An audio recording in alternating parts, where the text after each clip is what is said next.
இப்போ ஒரு கிட்னியோட வெயிட் பார்த்தீங்கன்னா சுமாரா 150 கிராம் இருக்குங்க. நீங்க 2 கிட்னி சேர்த்து வச்சு பார்த்தா கூட 1/2 கிலோ கூட தேராது. ஆனா நம்ம உடம்புல ஓடுற ரத்தத்துல 4 ஒரு பங்கு கிட்னிக்கு தான் போய் சேருது. இதுல இருந்து நம்மளுக்கு என்ன தெரியுது?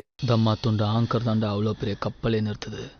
அவ்வளவுதாங்க விஷயம். வணக்கங்க, நான் உங்க சிறுநீரக அறுவை சிகிச்சை நிபுணர் டாக்டர் நிரஞ்சன் ராஜ், நிரஞ்சன் மருத்துவமனை, பெரம்பலூர். ஸோ கிட்னியை பொறுத்தவரை 5 முக்கியமான வேலைகள் இருக்கு. இது என்னென்னு பார்க்கலாமா? ஃபர்ஸ்ட், நம்ம உடம்புல இருக்கிற ரத்தத்தை சுத்தப்படுத்தி கழிவுப் பொருட்களை வெளியேற்றுறது. ரெண்டாவது, நம்ம உடம்புல இருக்கிற நீரளவையும் முக்கியமான உப்பளவுகளையும் கரெக்டான லெவலில் மெயின்டைன் பண்ணி பேலன்ஸ் பண்ணுறது. இதனால தான் கிட்னி ஃபெயிலியர் பேஷண்ட்ஸ்லாம் பார்த்தீங்கன்னா கை காலில், வயிற்றுல, முகத்துலலாம் நீர் கொடுத்து வீக்கம் வருது.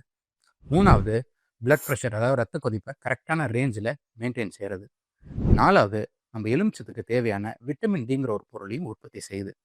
ஐந்தாவது, நம்ம ரத்த அணுக்கள் உற்பத்தி செய்யறதுக்கு எரித்ரோபாய்டின் அப்படிங்கிற ஒரு ஹார்மோனையும் இது சுரக்குது. ஸோ இதுதான் கிட்னியோட 5 முக்கியமான வேலைகள். நன்றி.